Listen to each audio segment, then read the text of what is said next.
Hello and welcome to Meade Week. I'm Brian Spann. On this edition, local farm contributes to Trees for Troops, a look at the base tree lighting, Kimbrough Pharmacy set for an upgrade, these stories and more. But first, it's Army-Navy Week. The cadets and midshipmen meet in the 112th edition of the game on Saturday. But first, Fort Meade hosted its annual appetizer sponsored by the West Anne Arundel County Chamber Committee on Military Affairs. So let's go to the videotape. The morning of the game got off to a contentious start, the Garrison Headquarters building receiving the complete Navy treatment. Would the Army take its revenge on the field? In a word, yes. After Navy won the opening toss, it was all Army after that. On the first drive, Army quarterback and the game MVP, Staff Sergeant Marty Hunt of the 241st MPs, weaved his way virtually the entire length of the field for a stunning 7-0 lead. After a quick change of possession, Hunt led another scoring drive, tossing this TD into the corner of the end zone.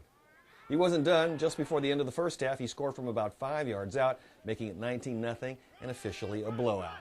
Army tacked on another second-half score, making the final 26-0, leaving Navy colors twisting in the wind.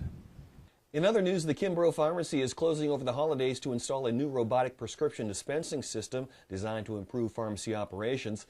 The pharmacy will be closed Thursday, December 22nd and reopen on Tuesday, January 3rd. Options for customers at this time include ensuring you pick up any needed prescriptions by the 23rd or arrange to pick them up from another military medical facility or civilian network pharmacy. In holiday news, Trees for Troops is a program started by the Christmas Spirit Foundation in 2005. Since that time, tree growers from across the country have supported military families by providing complimentary fresh-cut Christmas trees. This year's goal is to reach 100,000 trees delivered since 2005. One local farm just north of Baltimore is contributing in a big way. In years past, Jarrettsville Nurseries always only did about 25 trees, but we're the first farm in the state of Maryland ever do a Federal Express trailer where the public can get more involved and actually buy a tree for a sailor or a Navy guy or whatever.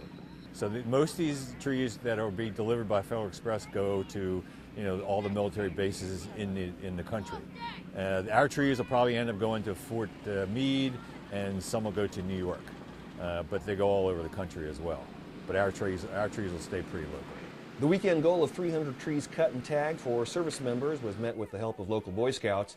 If you're interested in learning more, just go to the Trees for Troops website at www.treesfortroops.org. The Fort Meade Joint Installation Tax Center needs volunteers. The tax center opens from January 3rd to April 29th. Civilians and active duty volunteers can assist the tax center in efforts that last year led to $3.5 million in refunds and a savings of more than $300,000 in tax preparation fees for tax center customers. Civilians can contact the ACS Volunteer Coordinator at 301-677-5590.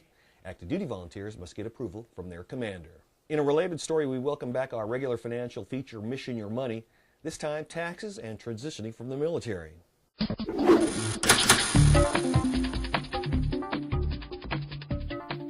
When leaving the military, get organized and stay on top of your changing tax situation. Perks like tax-free combat pay don't exist in the civilian work world. So while you make your transition, make sure you don't pay more than necessary when the next tax season rolls around. Start by creating a filing system, a folder for military service expenses, job search expenses, and if you'll move, create one for that too. Here's what goes into the military service expenses folder. For some, being called to active duty created a financial hardship because military income was lower than civilian pay. If a cash crunch caused you to take money from your IRA, 401k, or certain other retirement plans, the IRS may waive the 10% penalty for the withdrawal before age 59 and a half. You're likely still on the hook for income taxes, though. If you go from active duty into the reserves or Guard, know the tax deductions available. You may be able to deduct unreimbursed travel and lodging expenses if reserve duties are more than 100 miles away from home. Also, you can often deduct the cost to buy and maintain uniforms. Be sure to reduce your expenses by any uniform allowance. Professional association or journal dues related to military service may be deductible too. On to the job search file. You may deduct some costs of a job search, such as expenses for travel, resume prep, and outplacement agency fees. Moving expenses may be deducted too if your move is closely related to working at a new job location and you meet IRS tests. Instead of a garage sale, give excess to charity to save taxes and time. Save your receipt with the nonprofit nonprofit's name, date, and location, plus a description of donated items. Download IRS Publication 3, Armed Forces Tax Guide for more military tax topics. For Mission Your Money, I'm June Walbert. And that's Meade Week for this week. I'm Brian Spann. We close the show with a brief look at last week's holiday tree lighting ceremony led by Garrison Commander Colonel Ed Rothstein. For everyone at Meade TV and the Fort Meade Public Affairs Office, have a great weekend and a great Meade Week.